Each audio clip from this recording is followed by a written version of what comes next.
Ohio State has some special visitors coming to Columbus next weekend. Who are they? And other news and notes from the weekend. 2 positives and 1 negative from Saturday's win over Purdue, and an interesting thought, maybe a concern about this year's basketball team before their 3rd game of the season. All that and more in this episode of Locked On Buckeyes.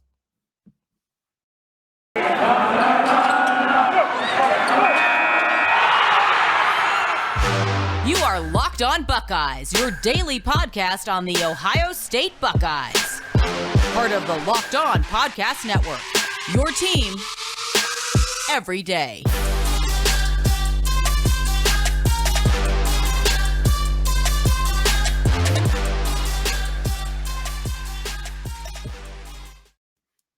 What is up, Buckeye fans? Welcome back to another episode of Locked On Buckeyes, part of Locked On Podcast Network. I'm your host, Jay Stevens, also the host of the Jay Stevens Podcast. It is Monday, November 15th in the year 2021, and I want to thank every person out there for making Locked On Buckeyes their number one listen, their first listen of every single day. I remember going back to fall camp with some of the shows leading up to the very first game of the season. I was predicting, and many people were predicting, when ESPN College Game Day would come to town. I remember during that show, my memory isn't the best, but I do remember this, talking about the Indiana game, predicting that game, but Indiana flopped. Indiana was not what many people thought they would be. The Penn State game at the end of October, but Penn State flopped. They were coming off of back-to-back losses. They were not the team that many people thought they were going to be. And then at the same time, I didn't expect Michigan State to be the team that they are, so I didn't expect game day to come to Columbus or think about coming to Columbus at the latter part of the season. It's always possible they could go to Ann Arbor when the game against the team up north is played. So I was kind of, they're going to go to Ann Arbor, possibly Michigan for that. Would they come to Columbus for any game other than Indiana or Penn State? Absolutely. ESPN College Game Day, the premier college football show in America, is coming to Columbus to be broadcast live from 9 a.m. to 12 noon. I do encourage everyone to go out there, be loud, be proud, do exactly what people expect Ohio State fans to do, be very proud and happy and excited to be a Buckeye.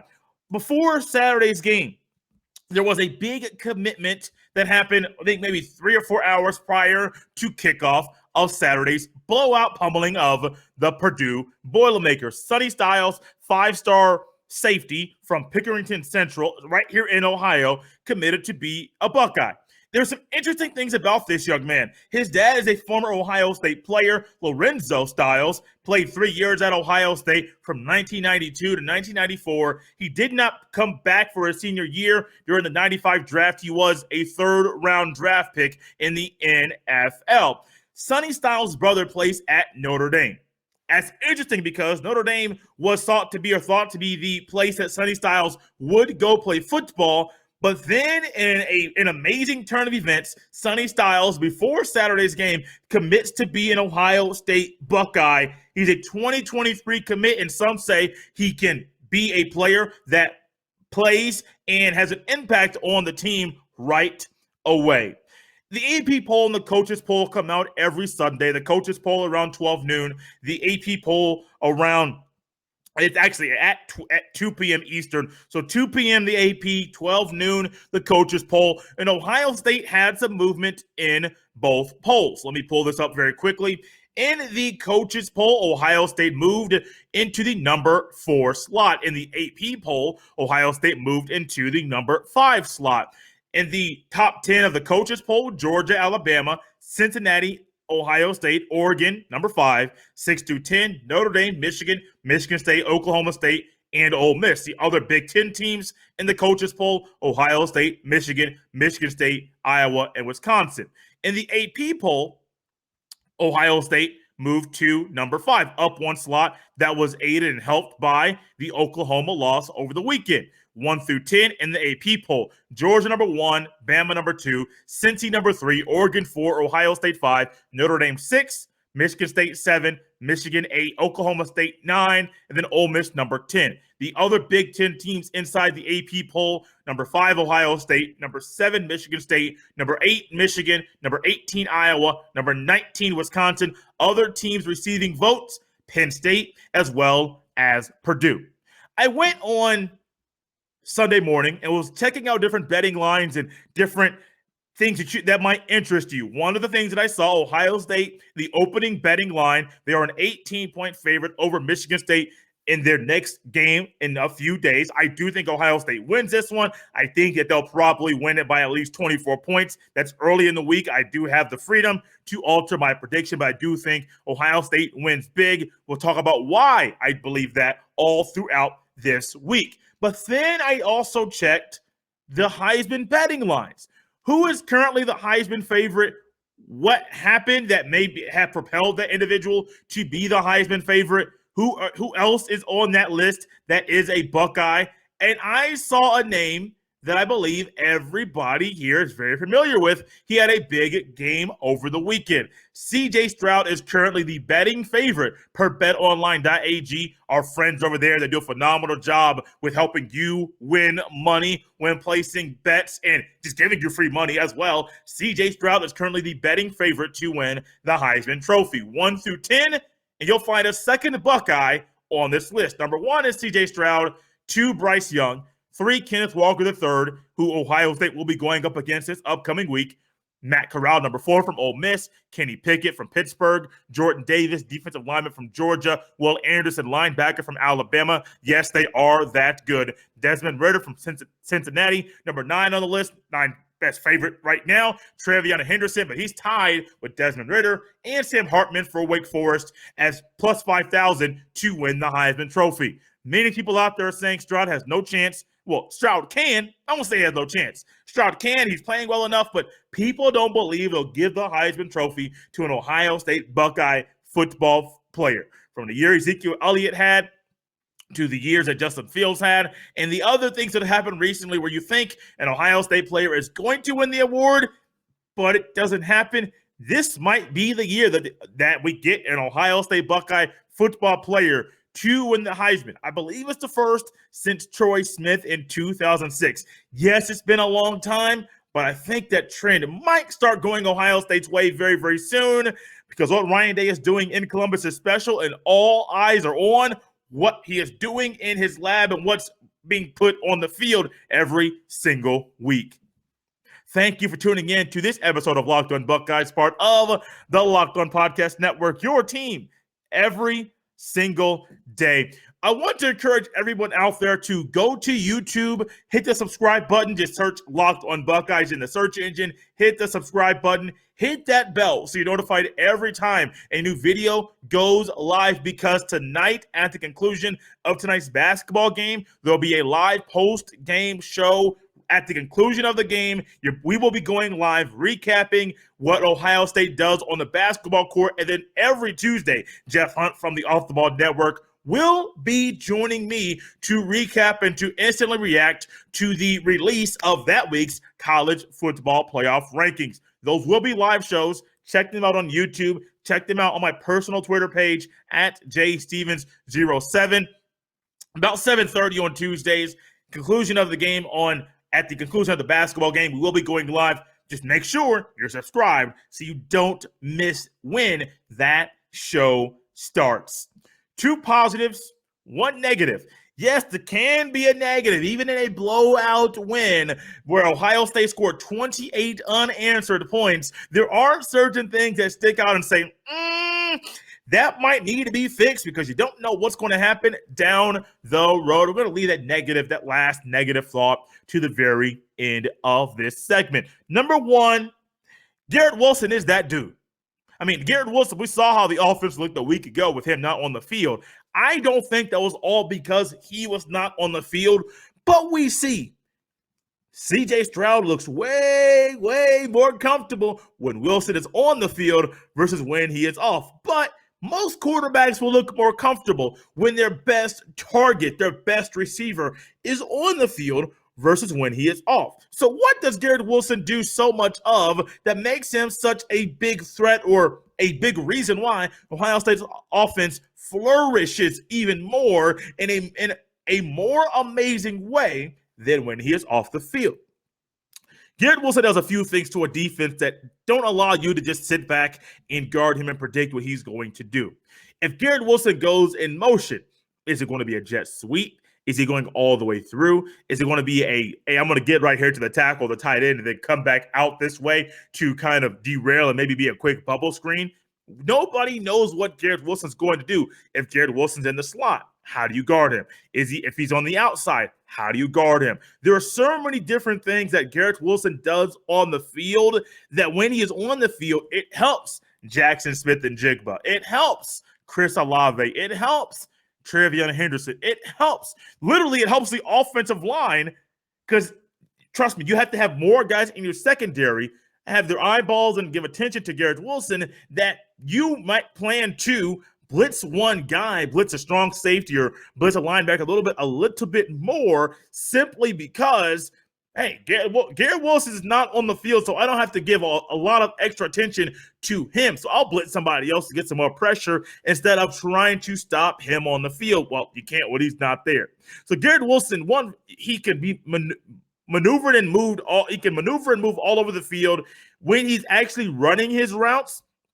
He does pick and choose when he's going to come out of his breaks, how he's going to come out of said break, how he's going to come off the line of scrimmage, what move he's going to do, when he's going to high point the ball in the air to catch the ball. He keeps the ball away from his body when catching it, snatching it out of the air. I mean, there's so many little minute details that Garrett Wilson does so well that we saw those put on display over the weekend. In the recap show that we did after Saturday's game, for some reason in my head, it did not dawn on me, and I remembered it, but it didn't come out of my mouth. I mentioned Garrett Wilson scored 3 touchdowns. It was 4. He had a jet sweep coming from right side of the offense to the left, and in the play, I love the play call. Didn't even realize it in the moment. You have I think it's a tackle and a tight end on that side of the line of scrimmage. You leave George Karlaftis, their All-American defensive end, unblocked. Karlaftis, it was not a read play. Literally, it was, we're leaving Karlaftis unblocked. Whatever he does, he does. Karlaftis went inside with the tackle that went inside of him, and then Garrett Wilson went outside, and there was nobody. Literally, the Jets were on. Wilson Jet don't lag. Got to give credit to Coach White on Twitter for that line right there. It's not credit to me. That's all credit to him because Wilson Jet don't lag, and that boy went all the way to the end zone. Number 2, another positive from the weekend. Past couple games, the offensive line, I'm sure, was challenged in a big way to do their job. Now, you say, Jay, that's simple. Why so simple when the offensive line was, well, not doing their job? Because if you do your job, communication and sliding and knowing and not following one man. One thing we also know about this, there may have been a little down with the video right there. I apologize for that. Sometimes there's glitches in the system. But one thing we also know about this offensive line is that they haven't done their job of late. The offensive line was one of the reasons why CJ Stroud was moving outside of the pocket a whole lot more than he wants to, or that Ryan Day wants him to. The running game was not up to par. We saw Paris Johnson Jr., Thayer Mumford in the running game really get exposed in some ways that they're not 100%. Nobody's perfect. And we saw some of the flaws in their game. That's just about it. But in this game, one thing I noticed when watching the game back on Sunday, pass protection was amazing. A few things that they did very, very well. Sliding protection to where not only Purdue showed you pressure was going to come, but they always knew where George Karlaftis was, number 5, on the field. Some of you may have gotten tired of the water polo talk from the broadcasters. It's going to happen every game. There's a guy on the opposite team they're going to talk about. I just tune it out. Simply, just tune it out. But in pass protection, their sliding protection was great. Their communication was great. Their hand placement was amazing. Remember, we talked about it Saturday after the game. CJ Stroud did not get hit the entire game. That's a testament, and that goes right to the offensive line for doing their job. Pass protection, hand placement, sliding, all of the little things that they were not doing previously. Your first two steps, your reads, they got all of the little things right. Got to give credit to the offensive line for fixing things quickly. Then last but not least, this next one I know has been critical, and I have not purposefully talked about this for a very long time on purpose or spent much time talking about it, but maybe that's my fault. Should there be a change at free safety? Because even though Josh Proctor is Josh Proctor is out. Josh Proctor is a starting safety at Ohio State. I believe a lot of the miscommunication that has been going on, even though they want to play everybody and their mama on defense at times. If Josh Proctor is there, I firmly believe the communication and the lining up would be fixed, would be a whole lot different than it has been. I'm not sure. I don't believe Bryson Shaw should be the starting free safety based off the healthy talent that Ohio State has. Some may say Ryan Watts should be free safety. I wonder if Lathan Ransom should be a free safety. We have seen him in man-to-man coverage in that cover safety role. I'm not really a fan of him in man-to-man. Now, part of it is what they're being taught, because I don't believe they're the bump and run. You're in bump and run positioning, but you're not bumping the receiver. You're giving him a free release, and it's really hurting not just Lathan Ransom, but other players as well on the team. Is it time to move Bryson Shaw from free safety? I think it's past time, but who is it? I mean, you're about to go into game number 11. One wrong move could be another loss on your record, and you're out of contention for the college football playoff and to win the national championship. So there's the time might be running out for making a change like that. However, I think you can do it. I think you can. I think you have the players here to do it. Who? I don't know. Ryan Watts, maybe. Lathan Ransom, maybe. Would it be Marcus Hooker's role if he were healthy and if he were available? He was a game time decision last week. I don't think it's Marcus Hooker. I'm just not sure. But I think it's time, way past time, to move Bryson Shaw outside of that free safety position, because he has at least one play every game where he just makes a boneheaded mistake where you just can't make that mistake. Make it once, not game after game after game. Thank you for tuning in to Locked On Buckeyes, part of the Locked On Podcast Network, your team every single day. Reminder, the Ohio State Buckeye basketball team has a game tonight, 6:30 p.m. Eastern on Big Ten Network, not BTN Plus. So everybody listening or watching this show can watch tonight's game. It's against Bowling Green. They also have a game on Thursday in the Gavitt games, kind of the Big Ten Big East Challenge. That is on Thursday on FS1. That is on the road against Xavier, the very first road test of the season and the very first major conference test of the season as well. When I was watching the game, when I was at the game this past Friday against Niagara, one thing that I noticed when we watched the game the previous week when Ohio State won their season opener, that was a little bit more on Front Street on Friday when I was at the shot. Ohio State desperately needs to find a way to get some backcourt scoring. The interesting thing about this is the two guys in the backcourt that you might think are going to be the scorers based off personnel and based off rotation. Michi Johnson Jr., who started the very first game against Akron, had to double check my notes to remember who that game was against last Tuesday against Akron. Michi Johnson started, and then this past Friday, true freshman Malachi Branham, I keep saying Branham, but it's Branham, thanks to the PA announcer at Ohio State basketball games, he started game number 2. Branham got 2 early fouls. He got in foul trouble. He was guarding Marcus Hammond from Niagara. Hammond hit 3 early threes. I mean, bam, bam, bam. I mean, that man was feeling it. And Chris Holtman said quickly, hey, buddy, you're out of here. Not just because of the fouls, but the defensive failures that he had early on. You put Jabari Wheeler, a man who wants to win Big Ten Defensive Player of the Year, on the hot hand, and things quickly changed for Niagara. Now, it was a tight game all the way through. Defensively, there are a lot of questions, a lot of holes that this team has. But backcourt scoring, I firmly believe, will be something that Chris Holtman will be trying to figure out via different groups on the full floor, different groups of 5 playing at one time. because you got the number one. You got your star. E.J. Liddell is still that dude. He had a career-high 29 points in their win Friday over Niagara. The second leading scorer in both games is Zed Key. I do believe that'll change when Justice Sueing returns to the starting lineup and he is fully healthy. Both Justice Sueing and Kyle Young played on Friday. Kyle Young returned to the team. First time down the court, it was literally a backdoor cut. Wheeler to Young for an alley-oop, and the crowd loved it. The crowd went wild. It was fun being there, just hearing the crowd and their organic response to Kyle Young being introduced, him coming onto the court, and then him getting that first alley-oop dunk, the first of two that he had in the game. I believe he got thrown a third, but he did not convert on that one. I say all that to say this. Justice Sueing comes back.